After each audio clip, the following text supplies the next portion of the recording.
Aló, buenas tardes.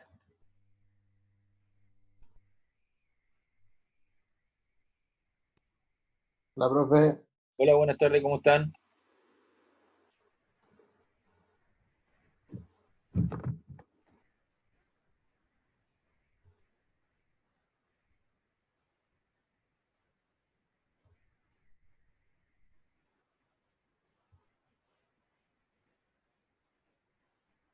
Ya mi amor, aquí yo.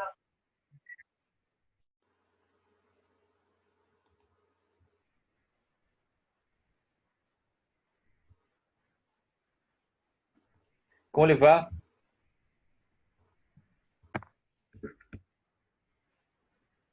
Oye, la última clase, según lo que tengo aquí entendido, estábamos viendo lo que eran los vectores, ¿verdad?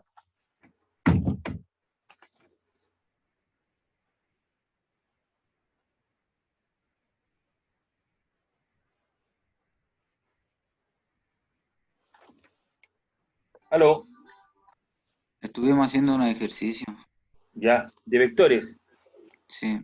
ya, una guía, ¿cierto? sí, Una guía con 5 ejercicios. Ah, perfecto, y eso lo hicimos completo. ¿Hay alguna pregunta respecto de eso? ¿Alguna duda? Yo no, profe. Ya, con esa información que nosotros hicimos, estamos en condiciones de poder evaluar un vector en dos y en tres dimensiones, poderlo representar tanto en el plano como en el espacio, poder calcular su magnitud, su dirección, identificar un vector, ¿ya? Y realizar algunas operatorias básicas como son la suma, la resta, la multiplicación y la división. Bueno, en realidad la división no, porque la división entre vectores no está definida, pero sí operar con ellos, amplificarlo y reducirlo de tamaño. ¿Ya? Entonces hoy día con eso estaríamos terminando. Voy a revisar la programación que tengo. Vamos acá. Vamos viendo. Tengo aquí la programación del curso. ¿Cómo para la música? Te voy a enseñar antes. ¿Por qué no usé eso? El teclado. Eso tienes que usar este y este. Ya, Eso no aprieto eso. de acuerdo a lo que estábamos viendo, habíamos visto lo que eran las unidades de medida, ¿cierto? Los patrones básicos más a lo de tiempo, los sistemas de unidades, hicimos algunos problemas de conversión, vimos lo que eran los vectores, su álgebra vectorial, hicimos ejercicio y ahora vamos a entrar, ¿cierto?, a lo que es la temperatura, dilatación y calor, ¿ya? Y con eso ya estaríamos a bordo, ¿cierto?, de poder hacer más ejercicios, ¿cierto?, y prepararlos para la prueba tipo test que ocurre, que ya viene pronto el 28 a fines de este mes. Pero con eso ya estaríamos, obviamente tengo que hacer ejercicios de esta última unidad, pero hoy día vamos a comenzar a ver lo que es la temperatura y calor. Entonces para eso voy a ir a buscar el material. Aquí está, déjame buscarlo, por favor.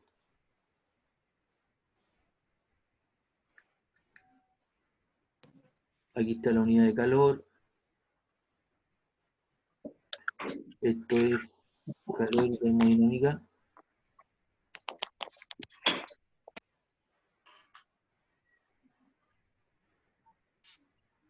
Ya. Bueno, todo lo que abarca, ¿cierto?, la relación entre calor y temperatura tiene que ver con la termodinámica. Termo viene de temperatura, dinámica, cómo se va moviendo esto dinámicamente en un ciclo, en un sistema que puede ser cerrado o abierto. Y hay dos conceptos que tienen que quedar claros. Uno es el concepto de calor, ya que es el cambio de la energía interna de un objeto como resultado de la diferencia de temperatura al estar en contacto con otro objeto. El calor es una forma de energía. Déjame.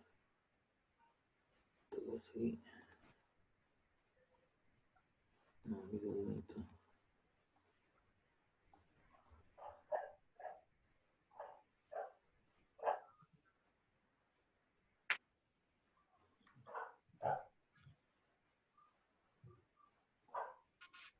Ya.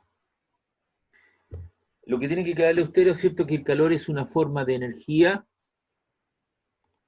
se mide en calorías, kilocalorías o joule, ¿ah? Es una forma de energía. En cambio, la temperatura T es una variable escalar que el hombre inventa para demostrar cuán frío o cuán caliente está un objeto.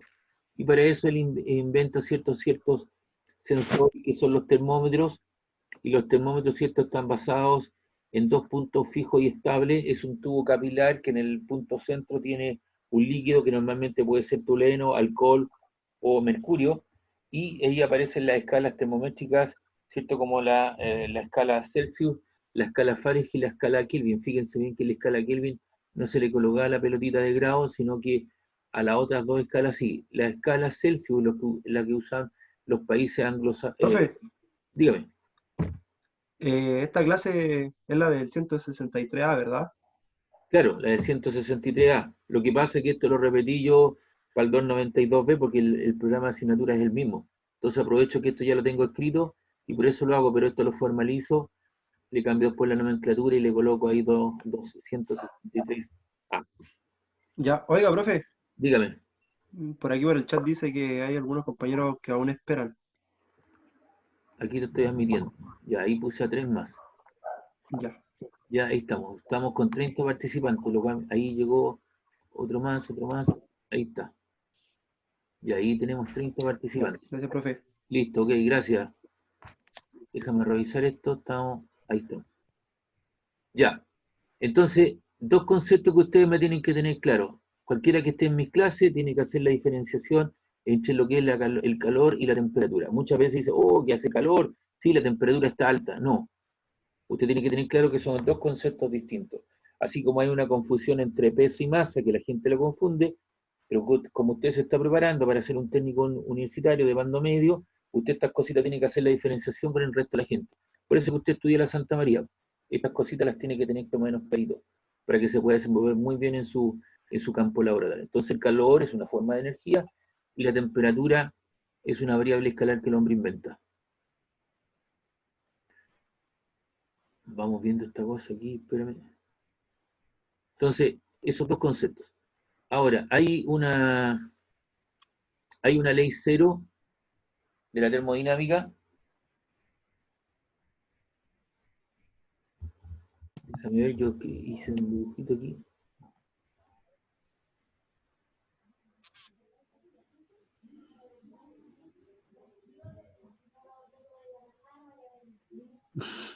Ya, para poder entender, fíjate bien, si yo te leo la definición como tal,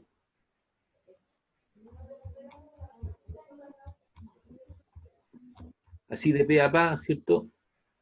Dice equilibrio térmico, dos cuerpos están en equilibrio térmico cuando dejan de intercambiar energía, obviamente en forma de calor. Y la ley cero dice que si medimos la temperatura de un cuerpo y tenemos una igual temperatura en un segundo cuerpo, entonces se dice que los dos están en equilibrio térmico y esto se llama la ley cero de la termodinámica. Entonces yo te preparé un dibujito acá y dice lo siguiente.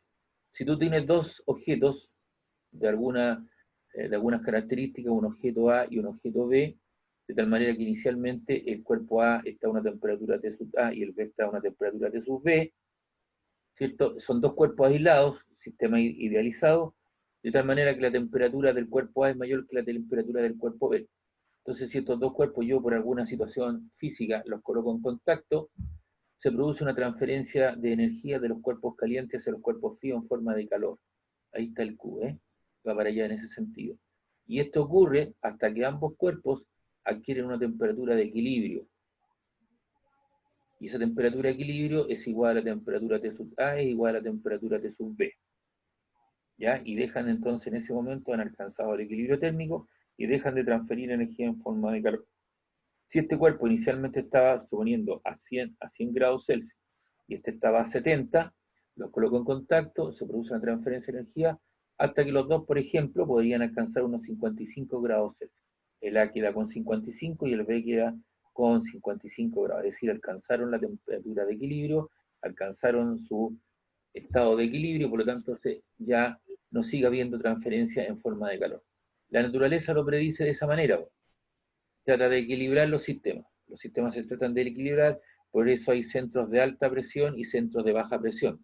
Entonces tú escuchas en el tiempo Miren la zona sur, ¿no es cierto? Hay un centro de baja presión que está produciendo lluvia desde Maule hacia el sur con tales características, y en la zona norte tenemos un centro de alta presión que impide las lluvias, qué sé yo. Entonces los centros de alta presión desplazan a los centros de baja presión.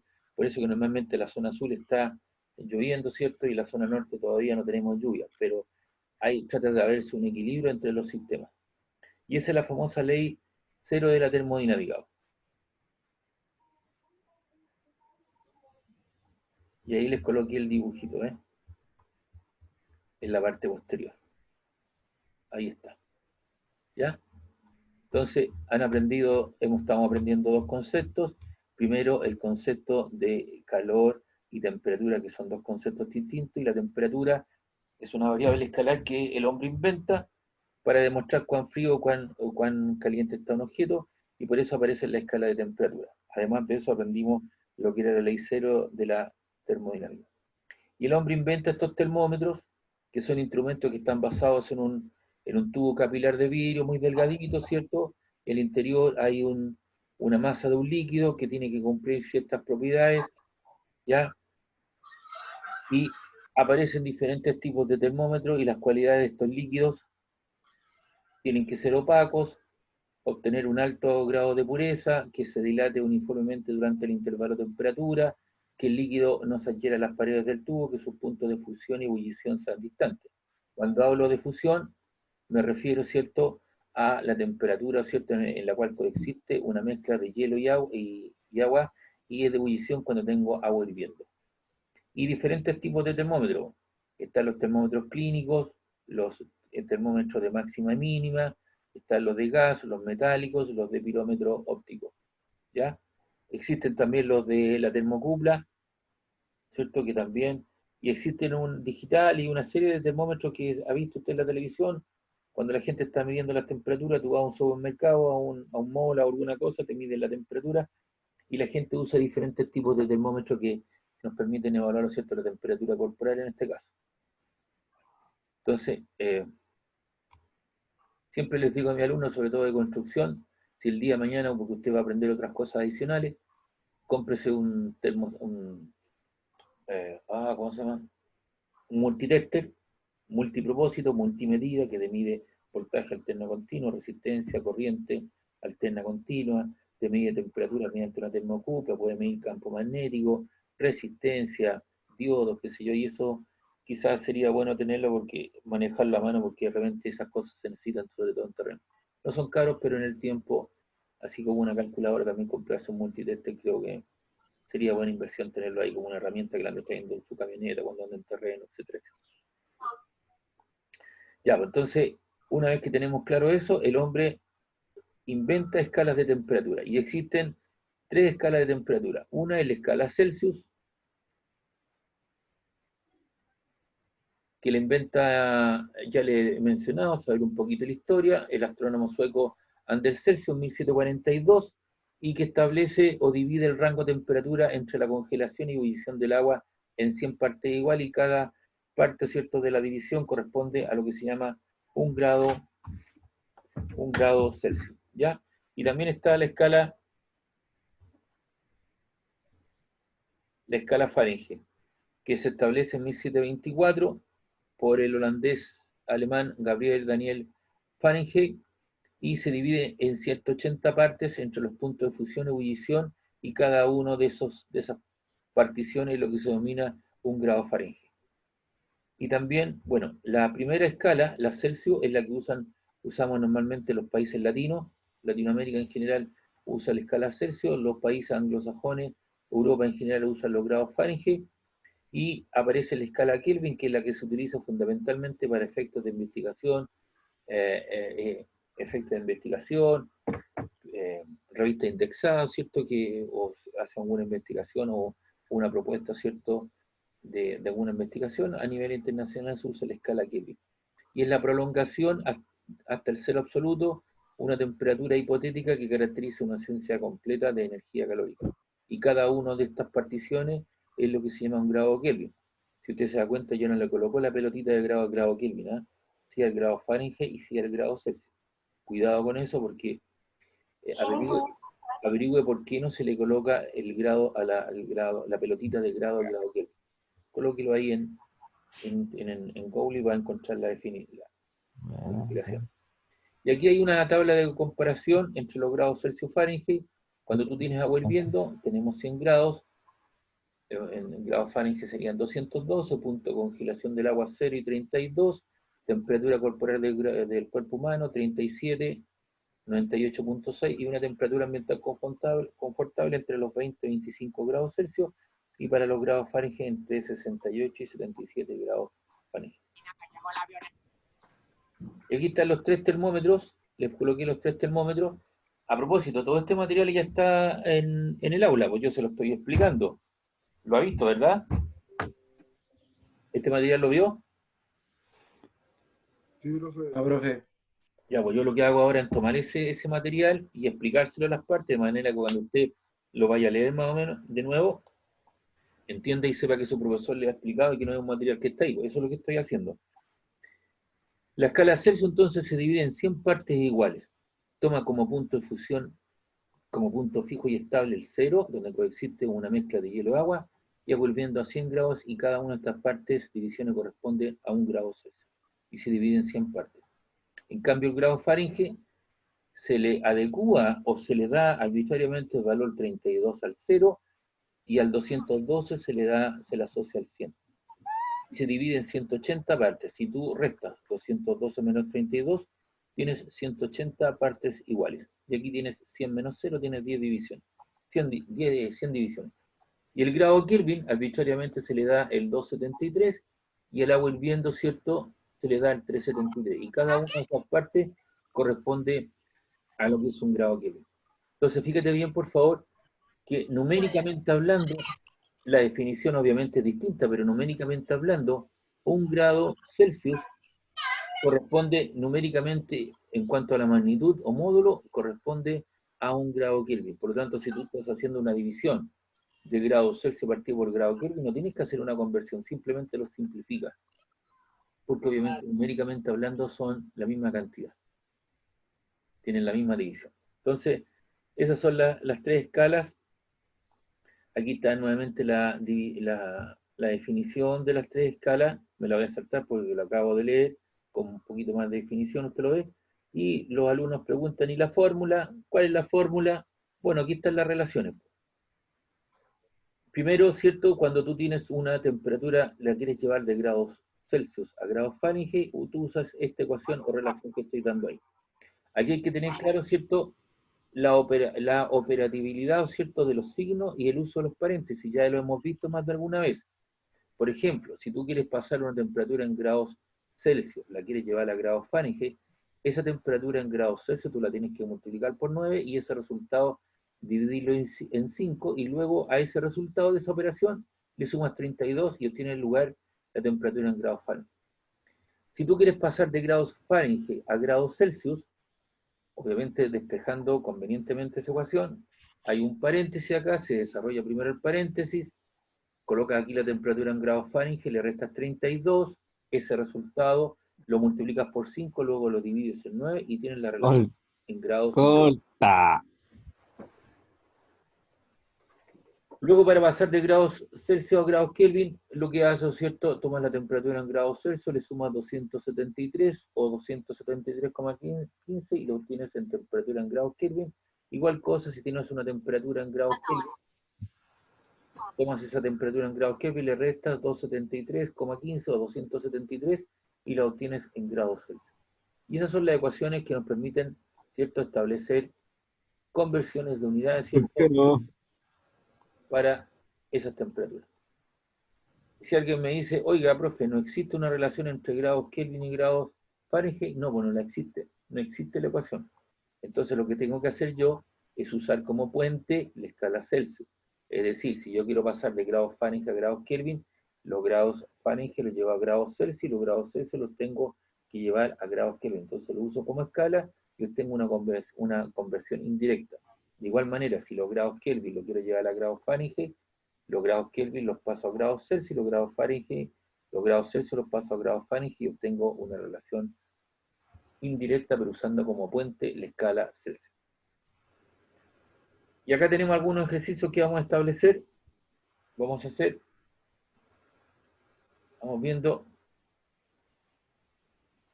Aquí ustedes me van a ayudar. No, eso no. ¿Dónde se va a perder la cosa? Aquí está. Entonces ahí tenemos una temperatura de 36,5 grados Celsius. Lo anoto en mi cuaderno. Vamos haciendo los ejercicios, chiquillos. Entonces coloco ahí 36,5 grados Celsius y lo quiero llevar a grados Fahrenheit, ¿cierto? Entonces busco una ecuación que me lo relacione, pues, y como la tengo despejada, usamos esa relación, ¿ves? Entonces, ¿qué hago yo? Tomo 9, lo divido en 5, porque esa es parte de la fórmula, y donde dice grados Celsius reemplazo por 36,5. Cierro paréntesis y le sumo 32. Ya, ¿me ayuda a resolver eso? ¿Cómo lo hace? Toma los 36. Profe, ¿Sí? se multiplica por 9, se divide por 5. Claro, primero pones los 36,5, multiplicas por 9, divides por 5 y ese resultado le sumas 32. Ya, profe. Ya, hagámoslo para que comparar si está bien, yo lo estoy haciendo. Entonces colocamos 36,5, lo multiplico por 9, lo divido en 5, eso me da 65,7 y le sumo 32 y obtengo resultado. ¿Cuánto les dio? 97,7 97,7 y colócale por favor la unidad, la pelotita con grados Fahrenheit. Fahrenheit. Ya, y esos serían entonces los grados Fahrenheit. ¿Ve? Ahí tenemos entonces un ejercicio ya resuelto. Eso, la idea, ¿cierto?, que tú te relaciones con esto. Estas ecuaciones tú las tendrás que tener a mano, ¿cierto?, en un formulario, las tendrás que tener en un papelito por ahí, ¿cierto?, o en su computador. Pero es una ecuación que es fácilmente digerible, que no es, es fácil, pero hay que acostumbrar a hacerlo. Vamos con el problema. Profe, Dime. ¿me podrías explicar de nuevo el 1 que no lo entendí muy bien? Ya vos. Tú quieres pasar 36,5 grados Fahrenheit y lo tienes que expresar en grados, perdón, 36,5 grados Celsius y lo quieres pasar a grados Fahrenheit, ¿cierto? Entonces tú tienes que buscar una ¿Sí? ecuación. Y la ecuación que te acomoda es la primera, porque la tienes despejada. ¿De acuerdo? Sí. Ya, pues, entonces coloca 9 partido por 5 y la multiplicas por esa cantidad que te di, 36,5. Y eso le sumo los 32. Y a ese resultado de esa operatoria le sumas 32. Ah, ya vale, gracias. ¿Ya cuánto te dio? Hazlo. Te espero.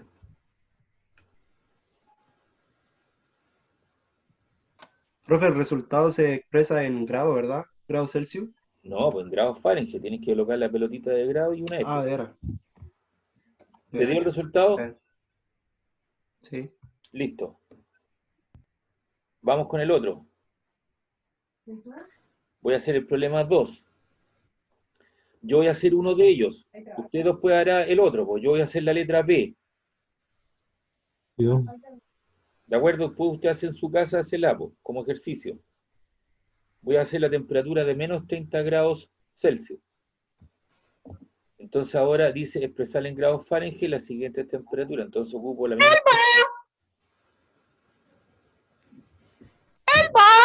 Por favor, trate de guardar compostura. Estamos en una clase, estamos haciendo ejercicio. Ya, por favor, se lo agradecería. Ya, entonces tomo los menos 30 grados Celsius y los coloco aquí. Y aquí ocupo esa ecuación. Entonces coloco 9 dividido en 5 y lo multiplica por menos 30. Y a eso le sumas 32. Tiene que respetar la regla de los signos. Más por menos le queda menos, ¿verdad? Entonces ahí usted multiplica 9 por menos 30. Eso lo divide en 5. Y eso le suma 32. Menos 22 Menos 22 grados Celsius. grados Fahrenheit. Grados Fahrenheit, claro. Grados Fahrenheit. Y ahí usted le coloca el paréntesis con la pelotita y los grados Fahrenheit. ¿Ya? Entonces estamos ocupando esa relación. Como les digo, yo hice la letra B, ustedes pueden hacerla en su casa. Entonces ahora vamos a hacer el problema 3.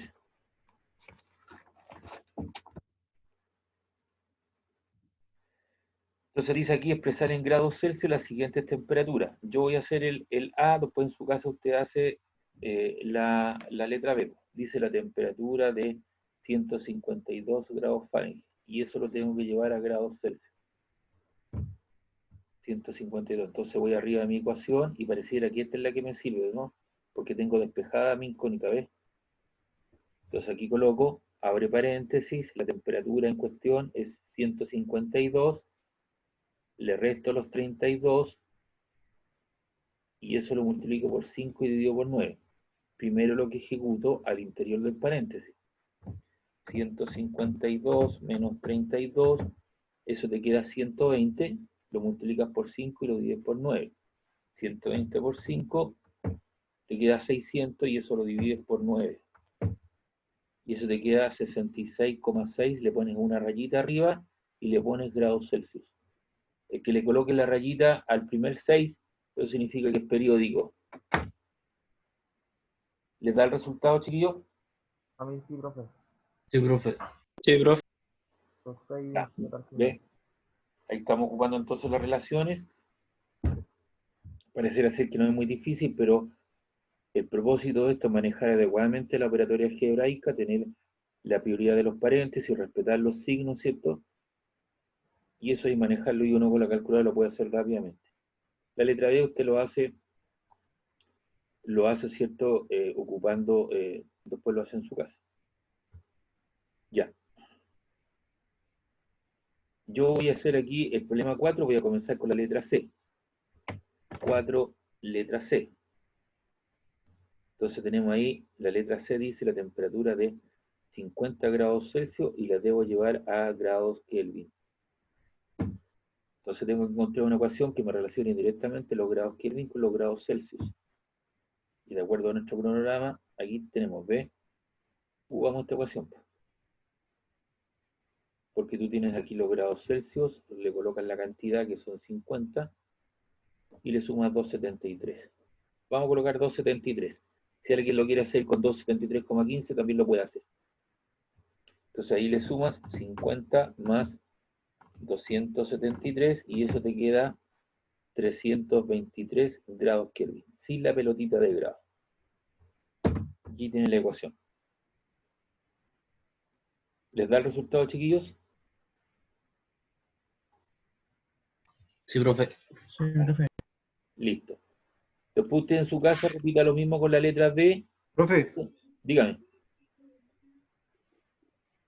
Dígame. ¿puede colocar los ejercicios para sacarle una foto, por favor? Ahí están. Pero estos ejercicios están en la guía, ¿eh? Están en el aula. Sí, sí. Ya. Que es para ir haciéndolo. Que me perdí un poco, pero ahora ya lo retomé. Ya, perfecto.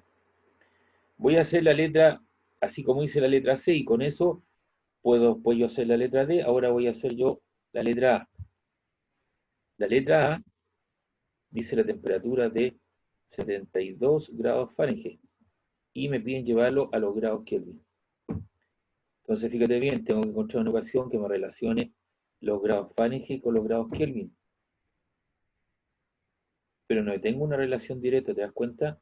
Tengo una relación grados Kelvin con grados Celsius con grados Kelvin, grados Celsius con grados Fahrenheit con grados Celsius. No tengo una ecuación directa. Entonces, ¿qué es lo que hago con estos 72 grados Fahrenheit? Lo primero que hago, los convierto a grados Celsius. Entonces yo coloco esta ecuación, ocupo esa. Entonces pongo paréntesis, coloco 72 menos los 32, lo multiplico por 5 y lo llevo a 9. Entonces dentro desarrollo el paréntesis, te queda 72 menos 32 igual, eso te queda 40, lo multiplicas por 5, lo divides por 9, y eso te queda 22,2 periódico grados Celsius. Pero no he terminado porque lo tengo que llevar a grados Kelvin. Entonces ahora hago lo siguiente. Ocupo esa ecuación y pongo la temperatura en grados Kelvin en los grados Celsius, 22,2 periódico grados Celsius más 273. Y ahí tengo 295.2 periódicos grados Kelvin. Entonces, ¿qué usamos como escala? Usamos como puente los grados Celsius, ¿cierto? Los grados Kelvin, perdón, los grados Fahrenheit los llevamos a grados Celsius y los grados Celsius los llevamos a grados Kelvin. Y obtuvimos la relación indirecta, ¿cierto? Fahrenheit con grados Kelvin. La usé como puente. No existe una relación lineal, una relación directa, una ecuación. Oiga, ¿cuál es la ecuación? No, no existe. Entonces hay que usar ese criterio, por eso que está ahí puesto. Entonces con eso usted ahora puede hacer en su casa el VEMO, los 0 grados Fahrenheit. Les dio el resultado, 295.2. Sebastián, ¿te dio el resultado?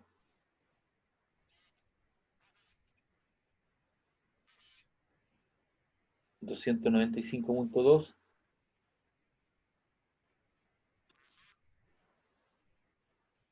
Vamos a cambiar ahí. 295.37.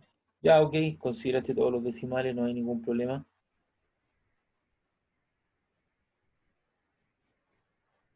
Ya, entonces ahí hay estos 4 primeros problemas es ocupar las relaciones, como les digo, funcionales que existen entre la escala, respetando la parte algebraica para que no lo equivoquemos, el uso de los paréntesis, la prioridad que tiene y el uso de la calculadora. Entonces yo ahora les voy a pedir a ustedes, ¿cierto?, que me hagan este problema, el 6. Se los leo. Dice, un médico inglés mide la temperatura de un paciente y obtiene 106 grados Fahrenheit. Y me preguntan, ¿cuál será la lectura en la escala Celsius? ¿Qué es lo que tiene que hacer ahí? ¿Qué es lo que tendría que hacer? Pasar el grado Fahrenheit a Celsius y luego del Celsius Entonces ahí yo ocupo, voy arriba, anote la temperatura 106 grados Fahrenheit en su cuaderno, anótelo, y esa temperatura yo le llevo a grados Celsius. Entonces yo ocupo aquí una ecuación, ¿ves? Entonces de esta ecuación, ¿cuál me serviría? Parece ser que esta es la que me sirve, ¿no? Porque tengo los 106. ¿Cuánto era? 106 grados Fahrenheit. Ahí está, ocupo esa ecuación. Entonces coloco aquí los 106 grados Fahrenheit, le resto los 32, prioridad en los paréntesis, ese resultado lo multiplico por 5, divido por 9 y tengo la temperatura en grados Celsius. Hágalo por favor, a ver cuánto le da. Yo mientras tanto lo hago aquí en mi cuaderno.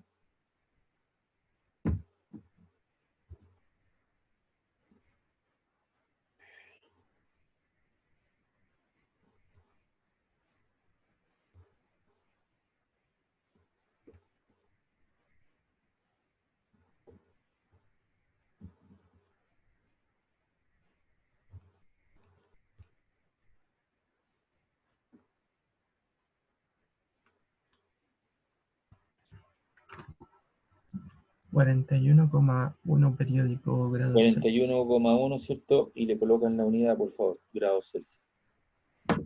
Ahí está, ¿ves? Entonces ahí tiene usted un enunciado de un problema y a partir, ¿no es cierto?, hace la identificación de las variables, ocupa la ecuación que corresponde y me obtiene el resultado. No es difícil, ¿ves? Y usted está trabajando solito, yo lo encamino un poco y usted me está trabajando. Ya, me voy a saltar a otro problema. A ver, este es un problema también un poco de lógica, se lo voy a explicar para que lo intente hacer. Hago la lectura. Se dispone usted, tiene un termómetro de mercurio, tiene 2 termómetros, uno de mercurio y el otro de alcohol. A propósito, como se están tomando muchas temperaturas, trate de no usar mucho el termómetro de mercurio, porque el líquido mercurio, es un agente altamente corrosivo y contaminante. Si se rompe un termómetro de mercurio, trate con un papelito, si se cae al suelo, recoger todo ese mercurio, porque los niños tienden a llevárselo a la boca ese elemento, tratan de jugar con él y puede entrar al flujo sanguíneo, puede producir un grado contaminante grave. Y guárdelo en una botellita, fuera del alcance de los niños, en una botellita de vidrio, no de plástico, porque corroe el plástico. Y lo deja ahí. Trate de cambiarlo por uno, si puede lo posible, por uno digital o uno de alcohol. ¿Ya? La OSD hace como 20 años atrás, 15 años atrás más o menos, Europa en general dictaminaron no producir más termómetros de mercurio. Entonces, como hay una gran cantidad de termómetros de mercurio, cuando tú vas a la clínica, al hospital, te regalan el termómetro, o te pasan el termómetro, te lo regalan. En el fondo te lo cobran, pero tratan de deshacerse de ellos, porque es un problema. Ya, entonces tú en este problema tienes dos termómetros, uno de mercurio y de alcohol. Y sabemos a priori que dice que el mercurio se solidifica, o sea, se coloca duro, deja de ser termómetro porque el líquido quedó solidificado a los menos 38,9 grados Celsius. Y que el alcohol lo hace a los menos 117 grados Celsius. Entonces, tú sabes esos dos parámetros científicos o físicos del mercurio y del alcohol. Entonces tú tienes que llevar esos termómetros, tienes que elegir uno a un lugar donde la temperatura en invierno desciende hasta los menos 60 grados Fahrenheit. Entonces tú tienes que tomar la decisión, ¿cuál de los dos ocupo? A partir de esa información, ¿qué es lo que tendrías que hacer?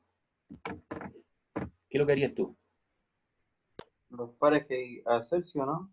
Claro, la temperatura, los menos 60 grados Fahrenheit, ocupando adecuadamente las ecuaciones, tienes que pasarla a grados Celsius. Una vez que lo tienes en grados Celsius, comparamos con el valor menos 38,9 o menos 117. Y ahí tomo la decisión, ¿cuál es el termómetro que voy a usar? A ver, hágalo por favor. Y me entrega el resultado. Me dice, mire profe, este que ocupamos por esta razón.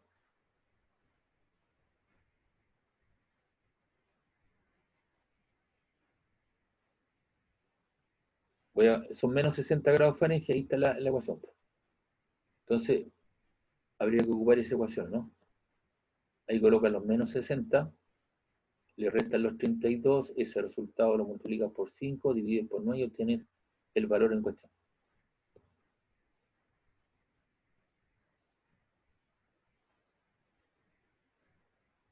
Profe, ¿puede poner la pregunta? 51. ¿Cómo? ¿Qué me dijeron?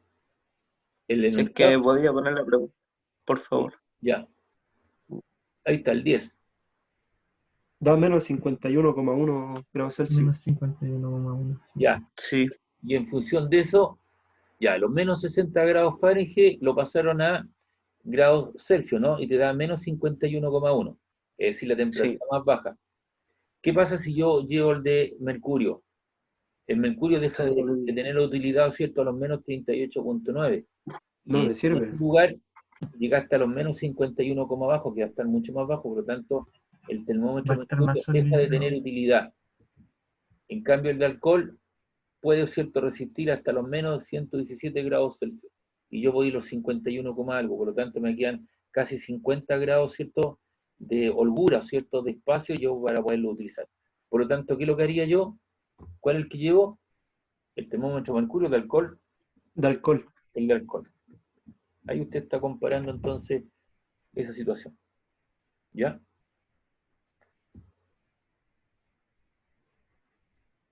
Me voy a referir al problema 5. Este lo hice en la mañana. Entonces, vamos viendo el enunciado de esto. Dice, calcular la temperatura en que los grados Fahrenheit y Celsius coinciden. O en el fondo son iguales. Uno podría decir, calcule la temperatura en el cual los grados Fahrenheit y los grados Celsius son iguales. Entonces, en ese caso, como es una temperatura arbitraria, la desconozco, entonces yo digo, sea T la temperatura buscada. Entonces yo tomo alguna de las ecuaciones. ¿Cuál tomo? La que yo crea conveniente. Puedo tomar esa ecuación o puedo tomar esa otra ecuación. Porque me relaciono, ¿te das cuenta? Ambas escalas.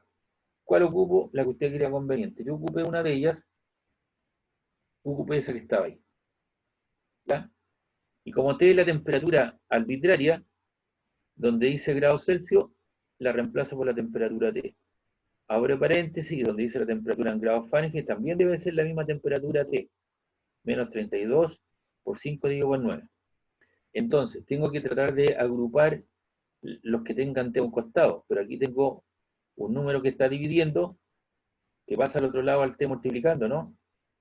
De aquí que está abajo pasó multiplicando, y el 5 que estaba multiplicando quedó dividiendo, ¿no? Entonces te queda 9 quintos de T por factor de T o igual a T menos 32. Y ese T que está ahí, sumando, pasa al otro lado restando. Entonces te queda 9 quintos de T menos T igual a menos 32. ¿Qué me molesta de esto? Me molesta el denominador. Yo podría sacar mínimo común denominador aquí, colocar 5, 5 en 5, 1, 9 por t, 5, 1 por el 9 te queda 9t, y 5 en 1 te queda 5t, entonces te queda eso que está ahí. Pero yo lo que hice fue multiplicar, puedes sacar mínimo común denominador o puedes multiplicar por 5 porque es el que me molesta, y al multiplicar por 5 te queda 9 quintos por 5t, se te van los 5 y te queda 9t. Y estás multiplicando este por t, entonces te queda menos 5t, y tú multiplicas también 32 por 5, que te queda menos 160. Entonces a este costado izquierdo te quedó 9t menos 5t, te queda 4t, igual a menos 160, y ese 4t que está ahí multiplicando, pasa al otro lado dividiendo, y te queda menos 40. Y como esa temperatura tiene que ser equivalente en la escala Celsius, es igual a menos 40 grados Fahrenheit también. Entonces, cuando los dos termómetros marquen menos 40 grados, los portes o los tamaños de las columnas de mercurio y de alcohol van a ser iguales. Y esa es la temperatura, ¿cierto?, que la relaciona.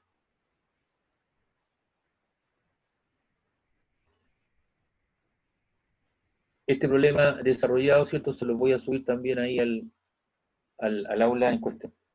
No sé si tiene alguna duda. No, profe.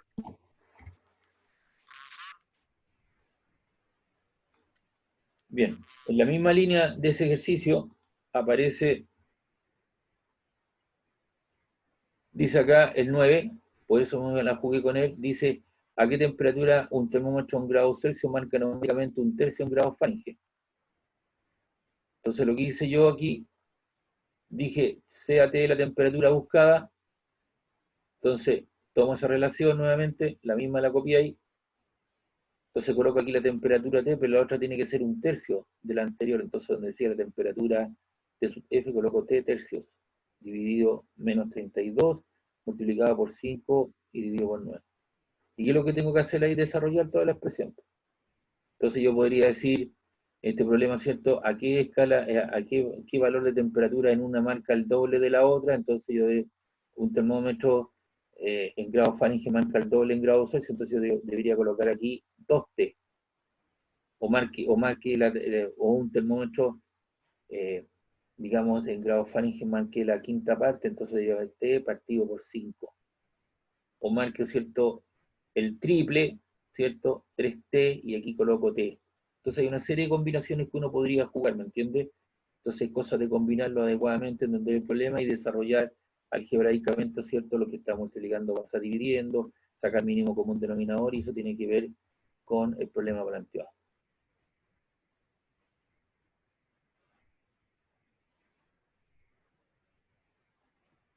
Entonces ahí con eso también estamos explicando el problema 9.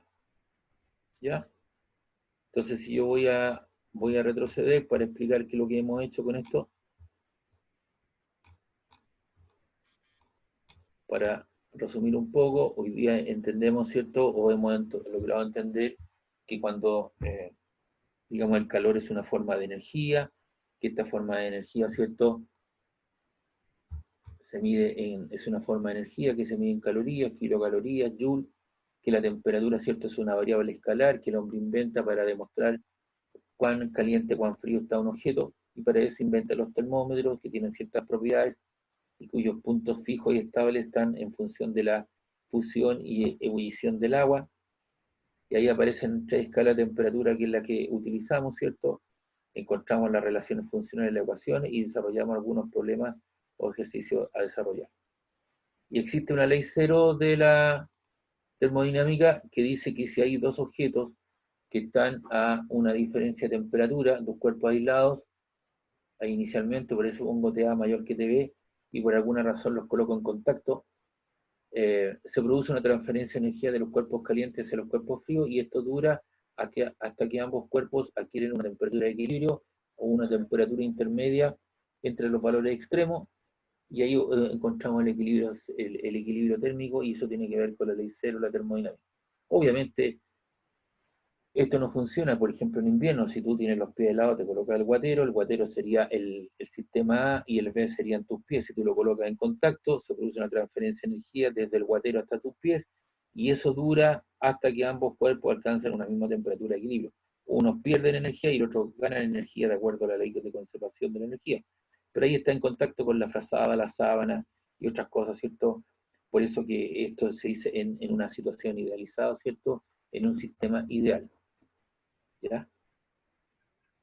Y lo que hicimos ahora también fue trabajar, ver las propiedades de los termómetros, qué características tienen, ver las escalas de temperatura, hicimos algún grado comparativo, y además de eso, ¿cierto? Encontramos las ecuaciones que relacionan las variables y hemos resuelto algunos problemas de aplicación.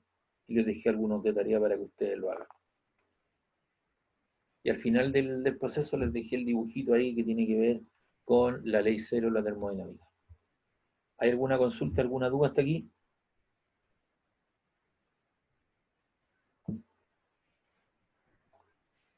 ¿Duda, consulta de lo que hicimos?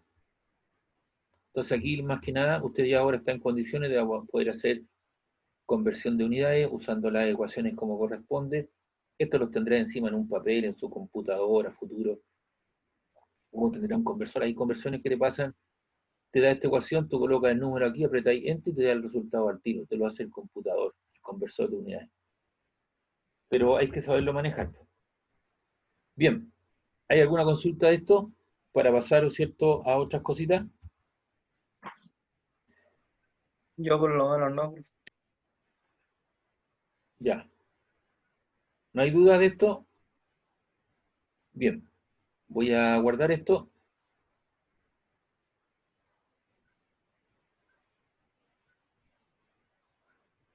Esto lo tengo que volver a copiar, si no, pues no. Esto también se los voy a subir. Entonces, copiar.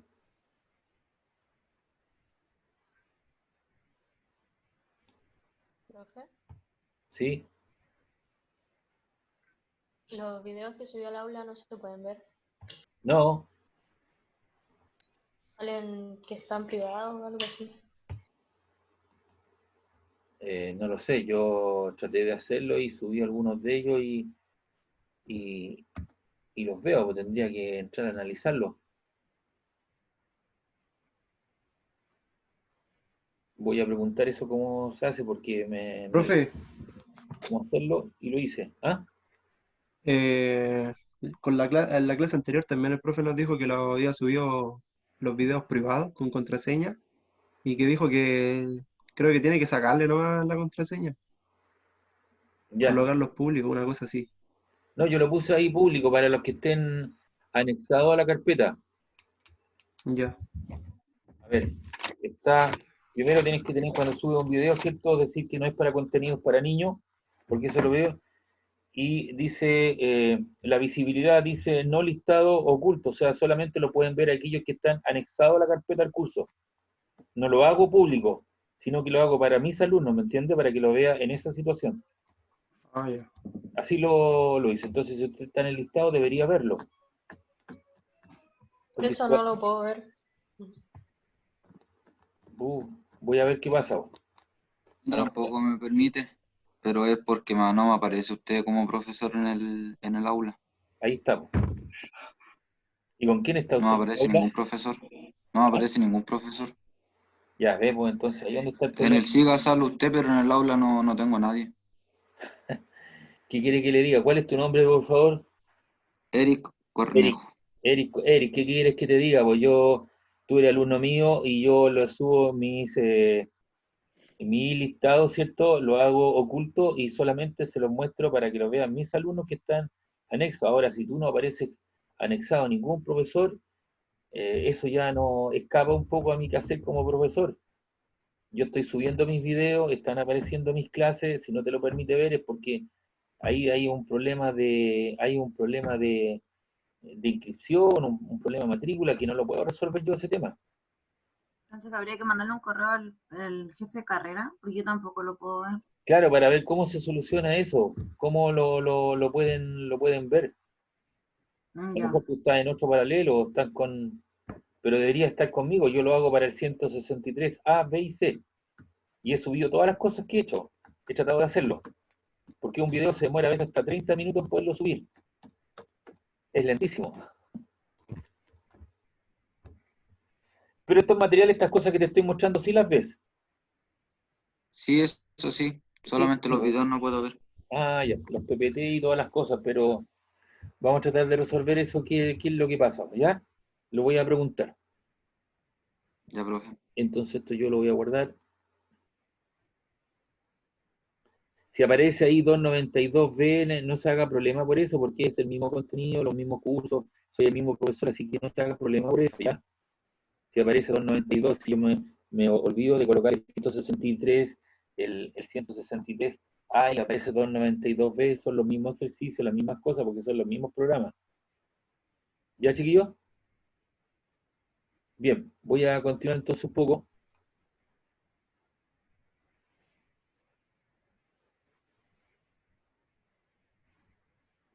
Este PPT que voy a mostrar también está en el aula.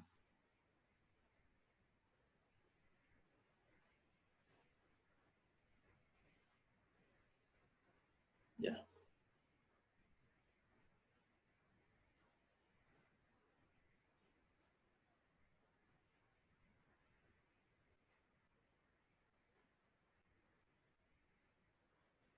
Ya. Para retomar un poco la idea y poderlos meter en esta situación, este PPT también está en el aula, no sé si lo vio. Esto sí lo logra ver, ¿verdad? Chiquillos, Sí, profe. esto lo ve, ¿cierto? Sí, profe. Ya. Sí. Entonces, vamos viendo. Esto tiene una consecuencia de lo anterior. Que esa transferencia de energía, esa transferencia de energía se traduce en qué cosa? Se traduce en un aumento de temperatura y los cuerpos se dilatan o se contraen con aumento o disminución de la temperatura. Lo que tú tienes, el primer dibujo que estoy mostrando aquí, ese que estoy mostrando, es un paralelo mecánico donde las esferas, ¿cierto?, están unidas mediante pequeños resortes. Esas son las fuerzas, la fuerza eléctrica o los enlaces atómicos que tienen que estar los mantienen. La cuenta tiene una relación de tipo cúbica, tiene un largo, un ancho, un alto, y cuando tú le incorporas energía.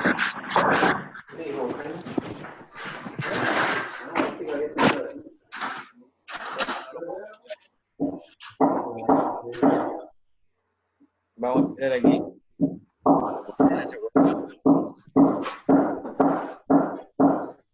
Vamos a esperar a que pase un poquito la bulla.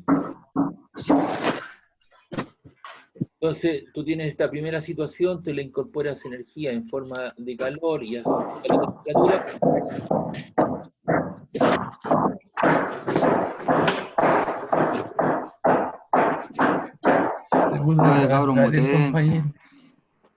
Así no puedo continuar, tío.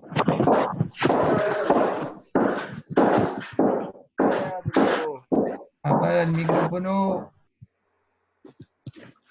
Oye, por favor, así no puedo continuar, si no me da la caída a la clase. Profe, ¿usted los puede mutear? Sí, pues yo, a ver, yo como profesor tengo un número, tengo 31 personas, no lo puedo identificar, pero yo hago un llamado que mantengan un ratito la pasividad para poder entregar y poder explicar estas cosas.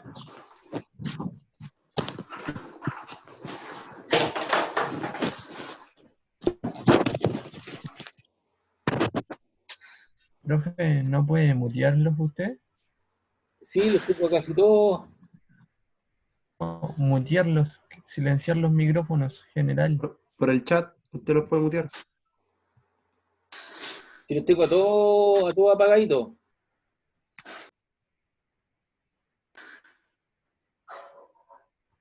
Ahora sí, profe. Ya.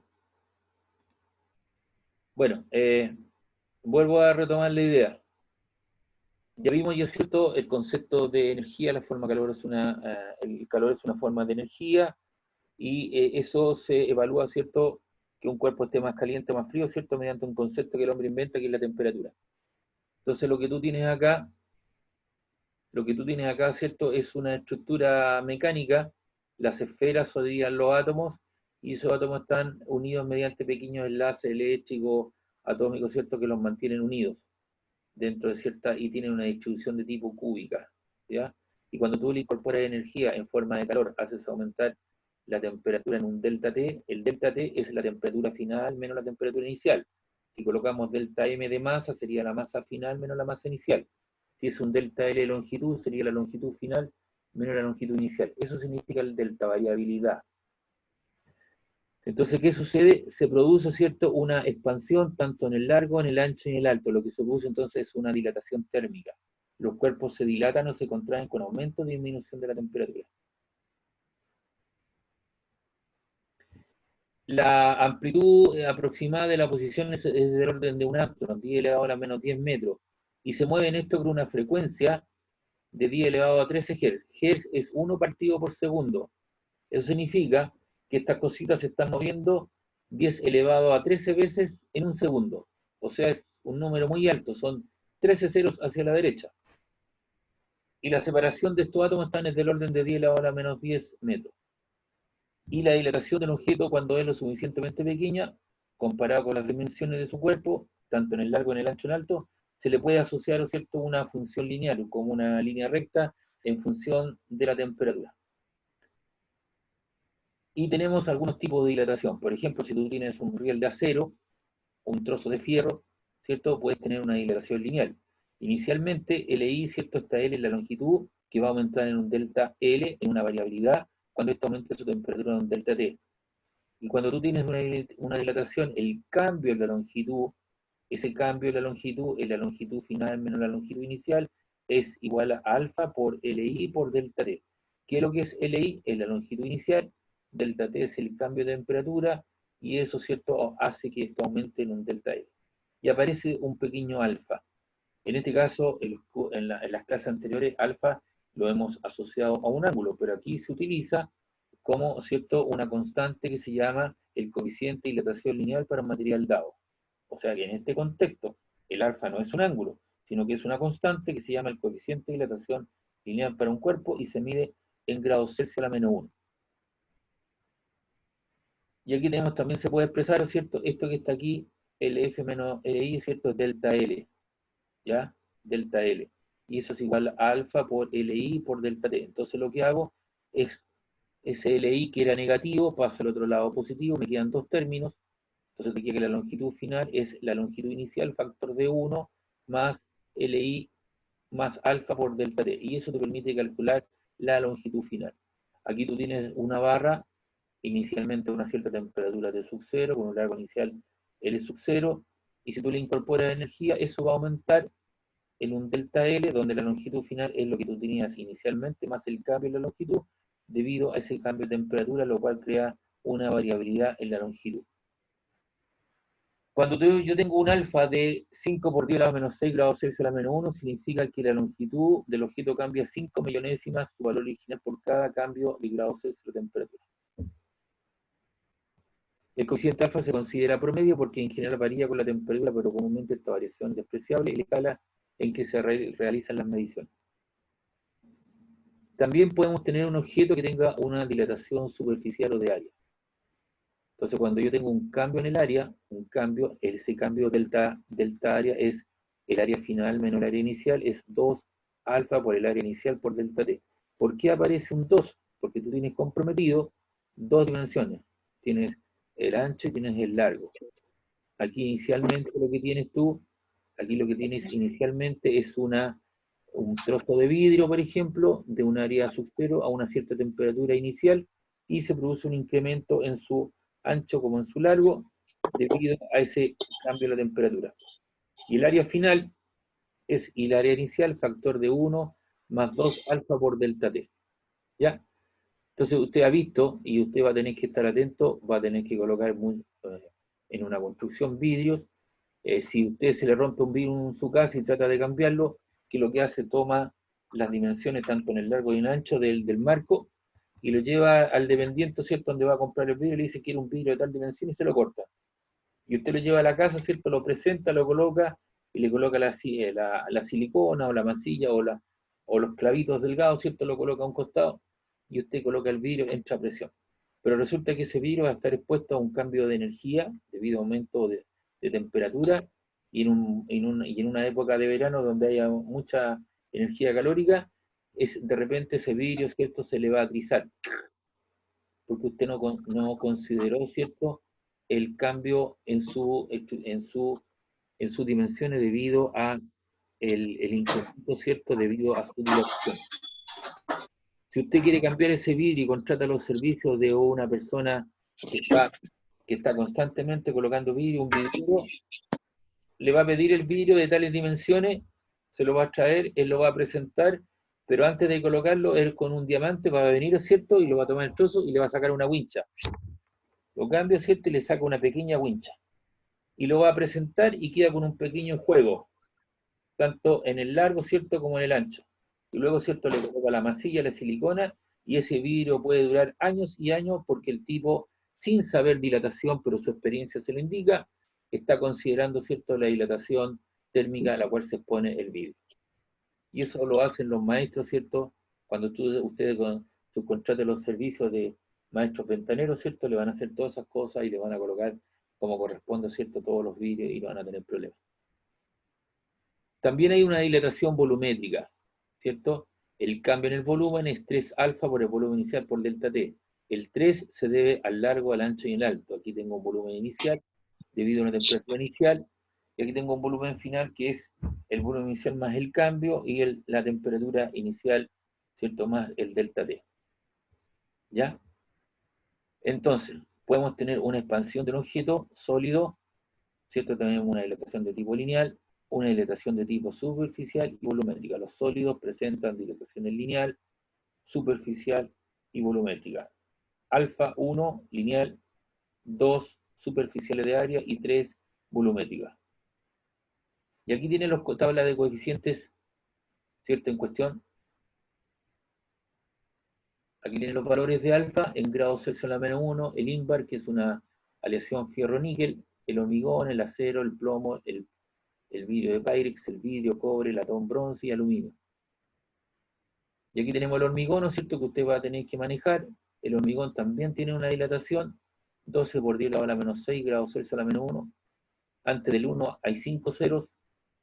El acero, el plomo. Fíjese bien el vidrio, este es el vidrio común, 9 por 10 a la menos 6. Y el vidrio de Pyrex, 3,2 por 10 a la menos 6. Y yo le pregunto a mi alumno, ¿cuál de los dos es mejor? Tiene mejor coeficiente de dilatación, y se quedan con el vidrio simple, porque dicen esto es 9 y esto es 3,2. Pero este está más alejado del 0 y este está más cercano al 0.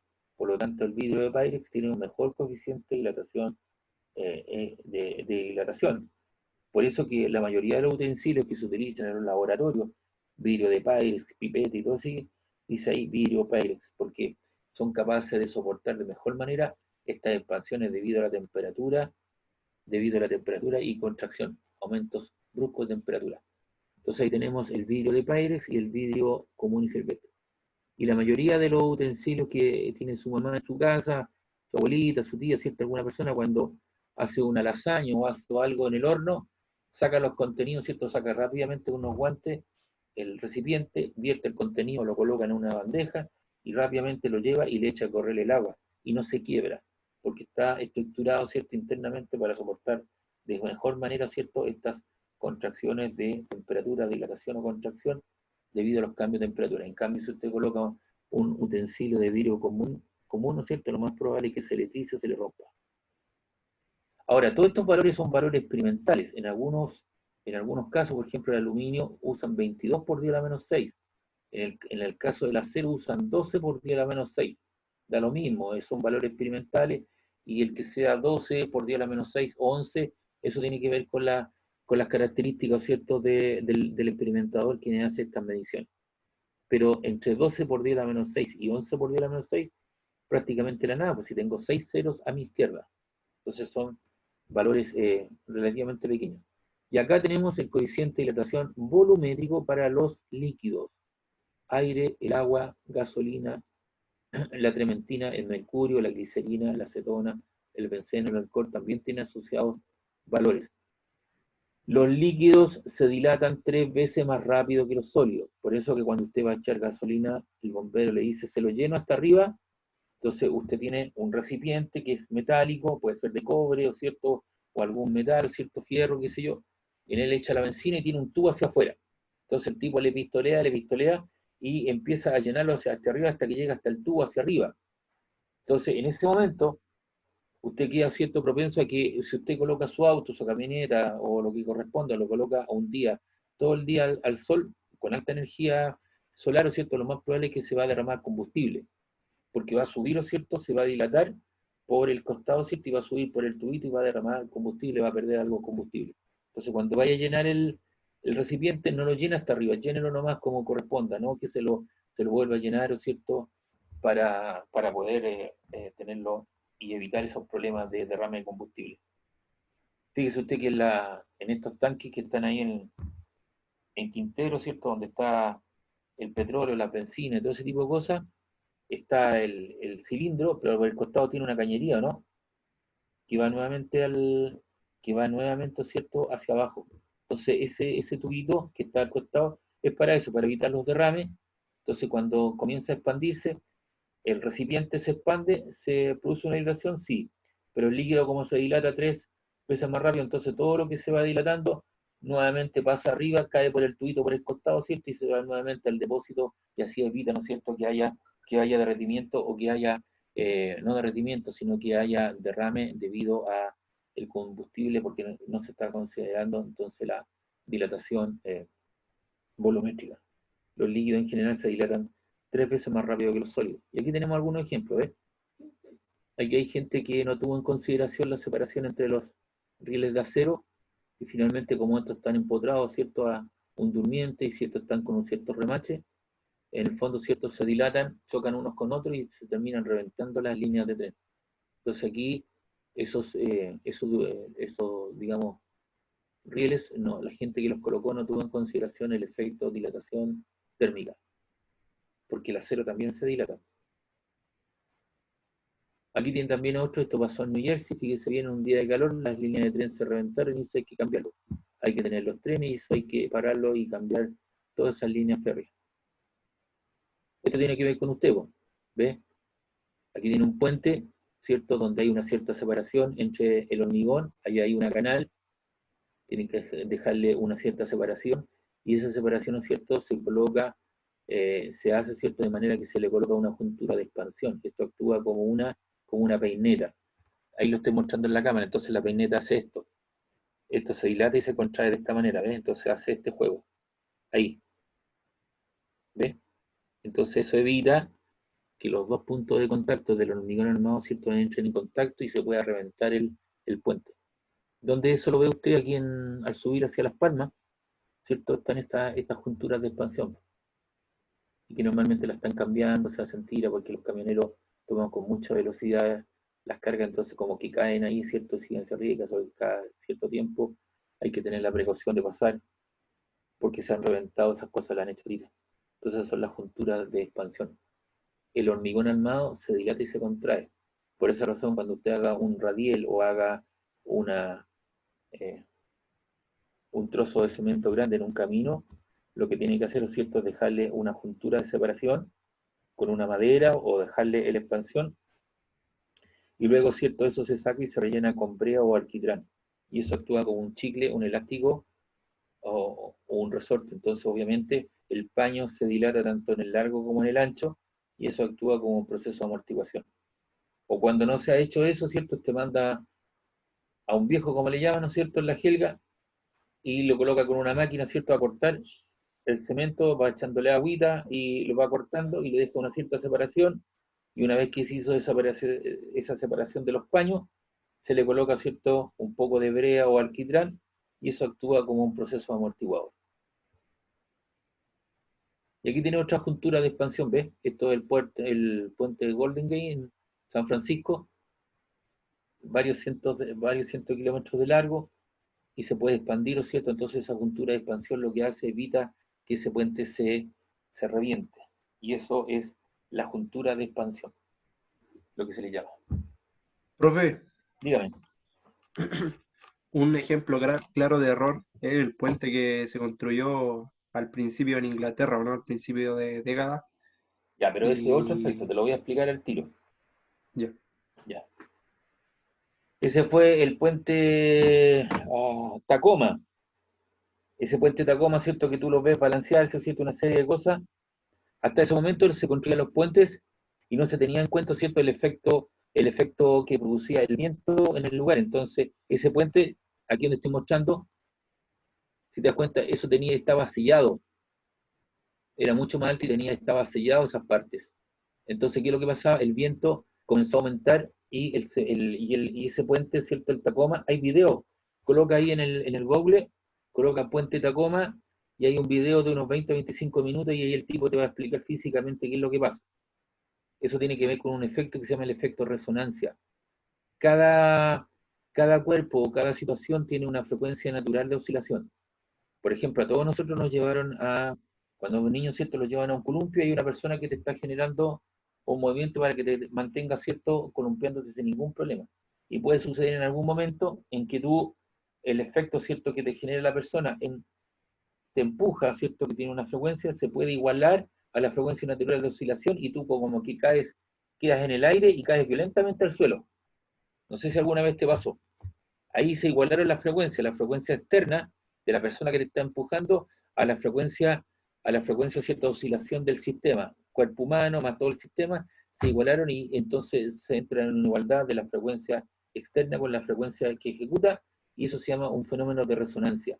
Y eso fue lo que pasó con ese puente en cuestión.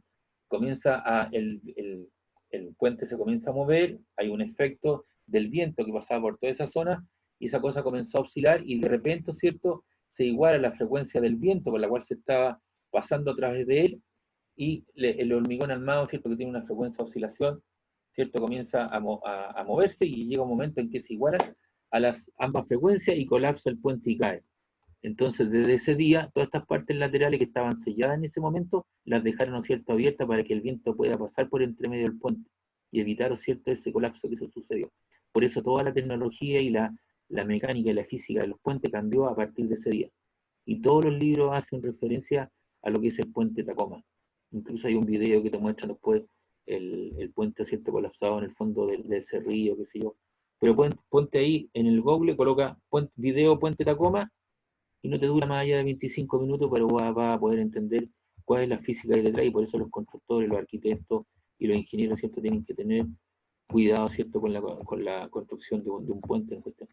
Pero eso tiene que ver con un fenómeno de resonancia, de igualar la amplitud, ¿cierto?, se va al infinito, hay una ecuación que lo indica, se va al infinito porque se iguala la frecuencia externa a la frecuencia natural de oscilación y el puente colapsa. ¿Ya? No sé si te queda claro. Sí, entendí, profe. Gracias. Ya, velo ahí y si cualquier libro de física, que más o menos un libro de física que sea un poquito pesado, ¿cierto? Eso te va a quedar para ingeniería, porque ahí en ingeniería, si es que estamos, porque yo tengo que ver eso en la física 2, ondas y oscilaciones, y ahí se ve el efecto de resonancia y los chiquillos les hago a ver ese video. Pero si quieres verlo desde ya, coloca ahí video puente Tacoma y va a aparecer y te entretiene ahora que tiene tiempo y que no puede salir de su casa, se entretiene viendo un poco de física instructiva. Aprovechar nomás. ¿Ah? Hay que aprovechar nomás. Claro, por eso. Profe. Por eso usted está aquí, por eso me está escuchando a mí, con un poquito más de experiencia, yo le llevo la delantera, pero usted ya le dije ya, pues, usted va a hacer la diferencia con sus amigos que están en la esquina en forma constante, porque yo vengo de un cerro de Valparaíso también, y todavía está mi amigo en la esquina, años, y se hace la diferencia, pues después cuando yo voy al cerro no le pasa nada a mi camioneta, porque la estación, es la camioneta del propio, pero seguimos siendo amigos, ¿no? Porque yo voy a mi cerro a ver a mi gente y son amigos desde chicos, pues los conozco, pero ellos optaron por un camino y yo por otro. Y a usted le puede pasar lo mismo. Y el día de mañana cuando yo lo encuentro por ahí, decir, hola, profe, y usted va a venir con un saco con las monedas y lo va a sacar el saco y me va a saludar. Pero de eso se trata como amigo, de hacerse parte de estas cosas, porque está iniciando un bonito trabajo y ojalá termine bien. ¿Quién me dijo, profe, por ahí? Yo. Ya, dime. En la dilatación lineal, la primera dilatación donde están pegando martillazos, no la entendí bien. ¿Ah? La primera diapositiva, cuando alguien estaba como martillando. Ahí. Esa es la primera. Era como una imagen de 2 cuadrados. Esa es una dilatación de tipo volumétrica. No, una anterior, que era la primera. Esa. Esto es Esa un, misma, esa no la entendí. ya, te lo explico rápido. En todo caso, este PPT está en el aula, pero te lo voy a explicar rapidito. Este es un paralelo, es un símil o una similitud mecánica. Haz cuenta que estos son los átomos y esos átomos están enlazados por pequeños resortes, ¿ya? Y tienen una distribución de tipo cúbica. Entonces, cuando tú le incorporas energía al sistema en forma de calor, haces aumentar la temperatura y esto se dilata tanto en el largo como en el ancho y en el alto. Y estas cosas comienzan a vibrar, ¿cierto? Con una cierta frecuencia y con una cierta separación del orden de los astros. Y en el fondo lo que se hace, aumenta en el largo, el ancho y el alto. ¿Ya? Ya. Eso es una similitud que uno hace, ¿cierto? Con un paralelo mecánico para que la gente pueda entender. Igual cosa, espérame aquí un poquito. En la mañana. Profe, una pregunta. Dime. ¿Puede mandar esto al correo institucional? Pero si esto está en el aula, vos. Pero es que yo no estoy en el aula, pues, profe. ¿Y por qué, oye? Porque yo reprobé el ramo y todavía no me aceptan para que me inscriban en el aula. Bueno, dile a uno de tus compañeros, yo ya he subido este material arriba, pues está ahí ya hace rato. Ya, profe. Y consíguetelo con alguno de ellos, pues, ¿ya? Por ahora. Ya, profe, pregunta, ¿cuándo hay prueba? La primera también subí la programación, la primera el 28 de mayo. 28 de mayo, ya, profe. Es de carácter, digamos, va a ser en situ. Yo te coloco la prueba en el sistema y tú la contestas y como a los 5 o 10 minutos te da la respuesta, el programa. ¿En el mismo aula? Claro, va a ser una prueba online. Y la segunda, Ah. y la prueba número 2 es un trabajo y la número 3 también es otro trabajo de carácter grupal. Ya, profe. Ya. Lo que se me olvidó decir es que esto, mira, si yo tengo una placa rectangular y esto tiene un pequeño orificio y yo le incorporo energía al sistema, obviamente la placa se va a agrandar. Pero el orificio también se agranda en una cierta proporción. La gente piensa que ese orificio se va a tender a juntar. Y no es así, po. Los dos se dilata tanto en el largo del ancho, ¿cierto? Y esto también aumenta su área. Y la gente tiende a pensar que si hay un orificio, ese orificio se va a tender a juntar. No es así, se tiende a ensanchar en la misma proporción. ¿Está claro? Entonces, y eso tiene que ver con la naturaleza del cuerpo humano. En la naturaleza humana, po, cuando nuestra madre nos tuvo a nosotros, ¿cierto? ¿Qué es lo que hace? Ella tiene que empujar, ¿cierto? Para poder, y todo el sistema se tiene que dilatar para poder sacar el ser vivo que viene saliendo. No se puede juntar. Entonces, cuando yo tengo una cosa de estas características, esto también se dilata el orificio, ya tiende a abrirse, a expandirse. Y como les digo, eso tiene que ver con la naturaleza del ser humano, ¿ya? Así que en ese sentido, eso que se me había olvidado decirles. No, esto no lo vamos a guardar, ya. Estábamos aquí.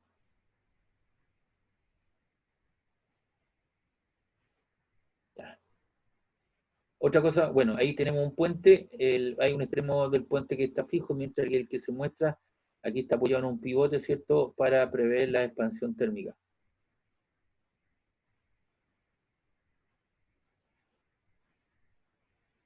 Otro de los efectos interesantes que existe, ¿cierto?, es el caso de los termostatos o termistores. Un termostato o un termistor, ¿cierto?, es una placa bimetálica. Cuando hablo de bi, de dos metales, en este caso que están soldaditos, hierro, latón, hay una tira metálica, entonces cuando se calienta, yo le incorporo energía en forma de calor, hago aumentar la temperatura, y la banda, ¿cierto?, se va a flexionar y se va a expandir en aquel lugar que tenga menos coeficiente de dilatación. De tal manera que esto puede abrir una válvula, cerrar un circuito eléctrico, etcétera, etcétera. Es lo que se llaman los termostatos o termistores. Aquí el caso típico, por ejemplo, un califón. Entonces tú tienes el califón, prendes el califón, aquí hay una latita de cobre, entonces esa latita de cobre comienza a calentarse y cuando se calienta la latita de cobre se expande, deja salir una válvula donde sale el gas y el serpentín se prende, ¿cierto?, en cuestión y tú puedes darte una ducha, tomar una ducha de agua caliente, ¿me entiendes? Si tú inmediatamente prendes el califón y abres el agua, no le estás dando tiempo a que esto se dilate para que se produzca la combustión, entonces en el fondo lo que estás haciendo es perder agua. Entonces espera unos 2 minutitos que esto se caliente primero, y luego abres el agua, ¿cierto? Y ya se va a producir inmediatamente la combustión. Ahora, ¿Esa es la ¿dónde está? termacupla, profe? ¿Ah? ¿Esa se puede llamar como la termacupla del calefón? Claro, como la termocupla del califón, pero, o termostato, o termistor. Ahora, ¿dónde están esto? Por ejemplo, muchos de ustedes manejan, ¿o no? Sí. Sí, ¿Qué pasa cuando vaya a señalizar para doblar a la izquierda o a la derecha? ¿Qué es lo que sentía dentro del auto? los direccionales. Un relé. Sentí un golpecito, tic-tac, tic-tac, tic-tac, ¿no? Entonces, fíjate bien, aquí estoy mostrando en la pantalla. Aquí está, este es el termostato termistor, entonces está el positivo y negativo. Entonces, ¿qué es lo que hace? Tú le suministras energía, ¿cierto? Energía de tipo química, que es la batería, esa batería se transforma en energía eléctrica, y eso se produce en calentamiento, entonces la latita hace esto, tic-tac, prende, apaga, y eso, el sonido de esa latita, tic-tac, tic-tac, tic-tac, prende, apaga, prende, apaga, prende, apaga, prende, apaga. Y así funciona, mediante un termostato o un termistor. Y ese es el sonido que se escucha, ¿cierto?, cuando usted está señalizando a la izquierda o a la derecha. ¿Dónde más está eso? Por ejemplo, ¿Eso está en los relés, profe, o no? ¿Ah? ¿Eso está en el relé? ¿La intermitente en Claro. el flash? Sí, pero de eso se trata, es el funcionamiento básico, ¿me entiendes? Te estoy explicando algunos casos donde uno está ocupando lo que es la dilatación, sin saber, pues, ¿me entiendes? Y ahí te estoy ejemplificando algunas cosas de nuestro quehacer, de nuestra vida diaria, para que tú aterrices un poco esta cosa conceptual, para que veas que eso existe en nuestra vida y está presente en cada cosa. En el caso de las niñas, por ejemplo, las mujeres de pelo largo, están usando un secador de pelo, el secador de pelo, ¿cierto?, tiene una lucecita al costado. Entonces, está usando todas esas cosas y eso tiene una especie tubular, ¿cierto?, donde hay un motor y hay una plaquita con una espiral que tiene una alta resistividad específica, por lo tanto se calienta y tú canalizas el aire caliente, ¿cierto?, que pasa por el tubo y sale por el otro lado el aire caliente. Entonces, esa cosa no se puede estar calentando en forma indefinida. Entonces tiene algo que protegerlo porque si no se fundiría toda la carcasa plástica. Se funde, ¿no? Entonces tiene que tener un termostato, un termistor. Entonces, ¿qué es lo que hace? Ya está eso calibrado, está calibrado en el laboratorio para que alcance una temperatura peak. Cuando alcanza una temperatura peak, ¿qué es lo que hace? Se apaga la lucecita y el secador de pelo deja de funcionar, a pesar de que está enchufado. Entonces la gente dice, se echó a perder esta cuestión. No, lo que hay que hacer es tomar el secador de pelo, desenchufarlo, dejarlo por ahí un ratito para que disminuya su temperatura. Y como a los 5 minutos, 3 minutos, vuelve a prender y el secador de pelo ya está un poquito más frío, vuelve a funcionar. Lo que pasa es que tiene una cierta protección, un artefacto electrodoméstico. También, ¿dónde está en la plancha? La plancha, ¿cierto?, tiene al costado la plancha de su mamá o a alguien, ¿no es cierto?, tiene una lucecita al costado. Antiguamente se usaba, si usted le pregunta a su mamá, a su papá, una plancha carbón. Entonces se echaban una brasa de carbón en una cuestión metálica, se transmitía el calor y la gente planchaba las camisas, todo eso, pero de repente salía una especie de ceniza, ¿cierto?, caliente y caía en la camisa, el orificio.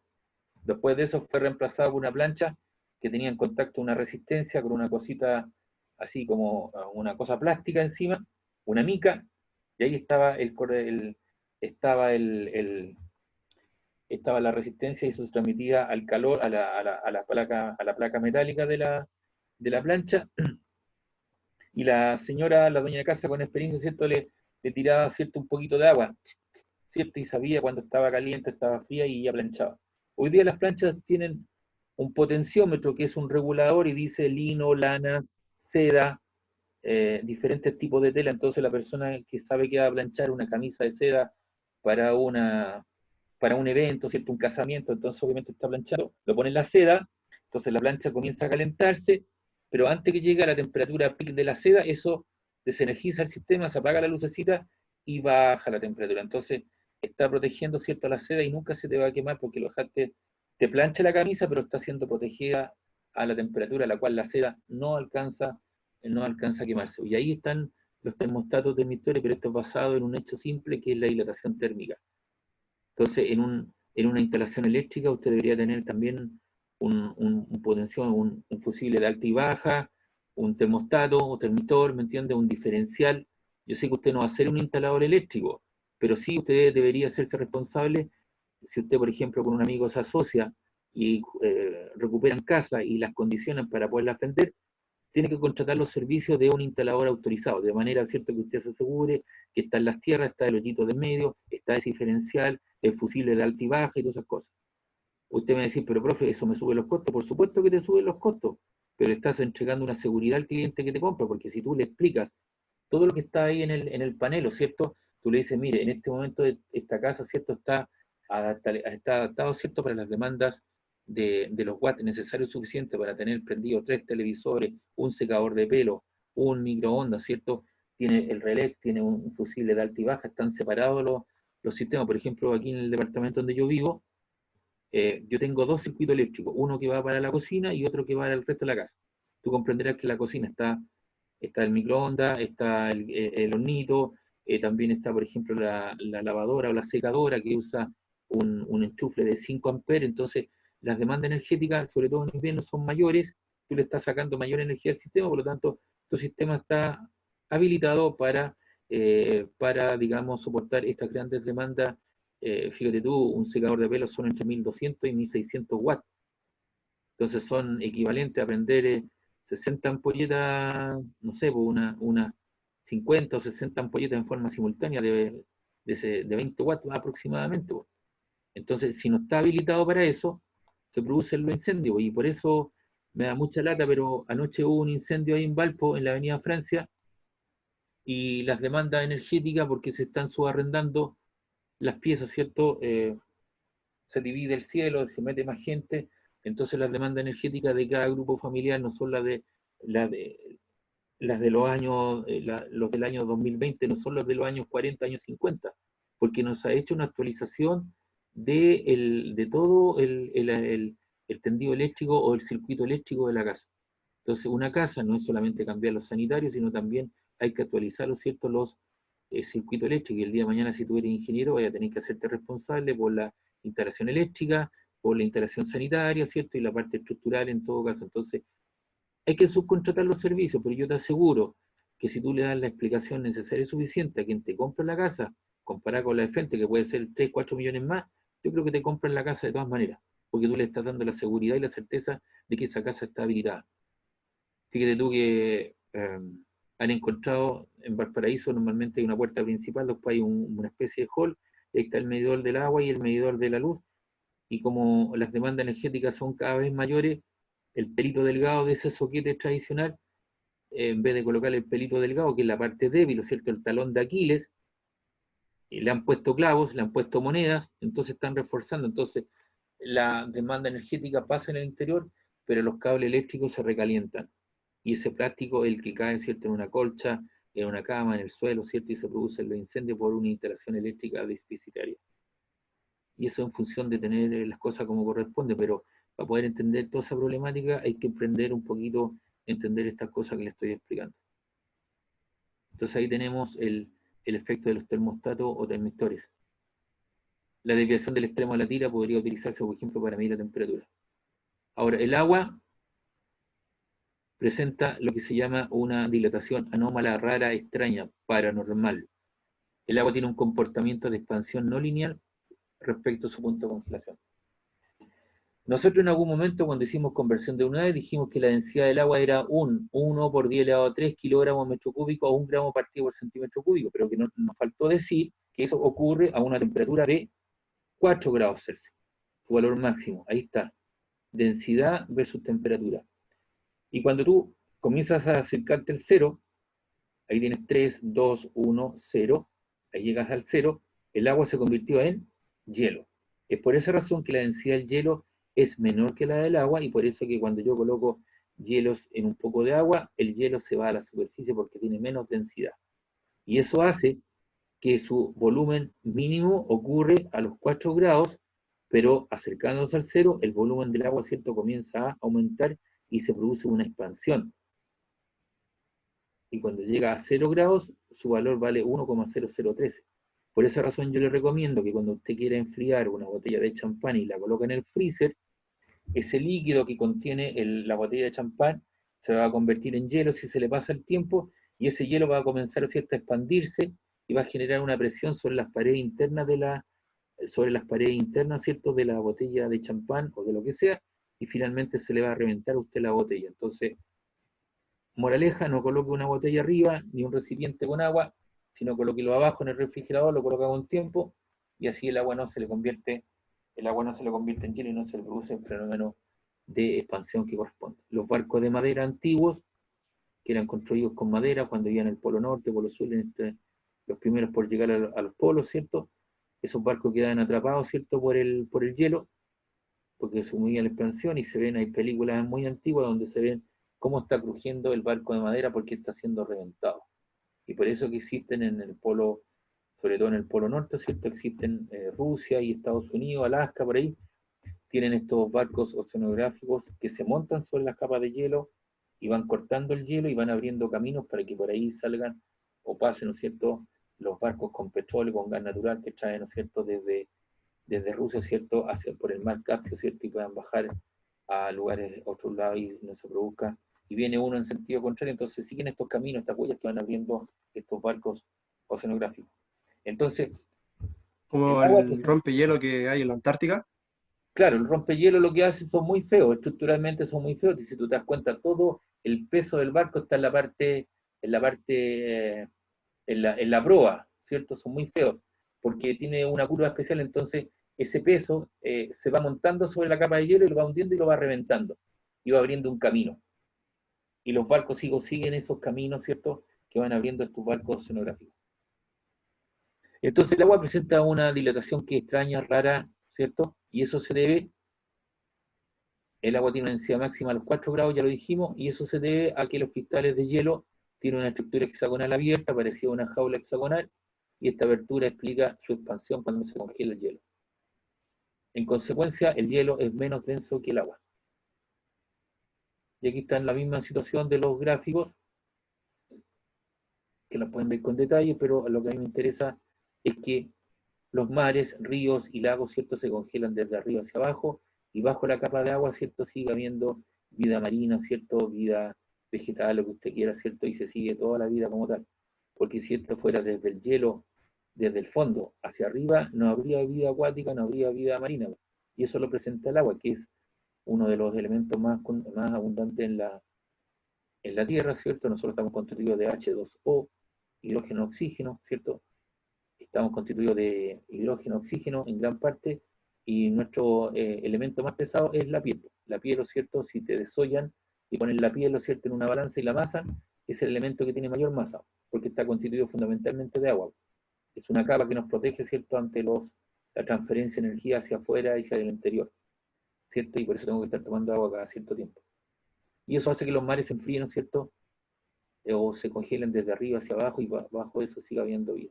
Por eso que es una dilatación anómala, rara, extraña, y eso lo tiene el agua. Entonces, por eso que tenemos el tipo de vida que tenemos acá. Por eso que el hombre siempre se preocupa de buscar un planeta, un exoplaneta, ¿cierto?, que esté constituido fundamentalmente por agua. Habiendo agua, hay una alta probabilidad que el hombre se pueda adaptar, siempre y cuando no haya otro tipo de variables que afecten el proceso en ese otro planeta. Así como la mayoría de los gases tienen una ecuación de estado del tipo PV igual a nRT, la ecuación de estado de un gas ideal, porque es un gas idealizado, y ante esa ecuación de estado de los gases, ¿cierto?, hay un 80% de los gases que cumplen esa ley, un 20% se escapa. Igual cosa, el agua también tiene una dilatación anómala, rara, extraña, y hace que esta cosa, ¿cierto?, cumpla esa funcionalidad. Y eso tiene que ver con la dilatación anómala. Entonces, ¿qué es lo que hemos aprendido hoy día? Que existen 3 tipos de dilatación: los cuerpos se dilatan, se contraen. Les puse algunos ejemplos. Tenemos una dilatación de tipo lineal, superficial, volumétrico. Los líquidos se dilatan 3 veces más rápido que los sólidos, le he dado algunos ejemplos. Y el agua presenta una dilatación anómala, rara o extraña. Pero eso tiene alguna consecuencia en el tipo de vida que tenemos en la Tierra. Este PPT está también ahí en el aula. Y les puse además este otro documento que respalda un poco que en la misma situación anterior, este fue un PPT con algunos ejemplos. Aquí está el fundamento teórico un poquito. ¿Ya? Todos los cuerpos sólidos, líquidos, gaseosos se dilatan cuando se le entrega calor. Está la expansión de tipo lineal. Voy a cambiar esto.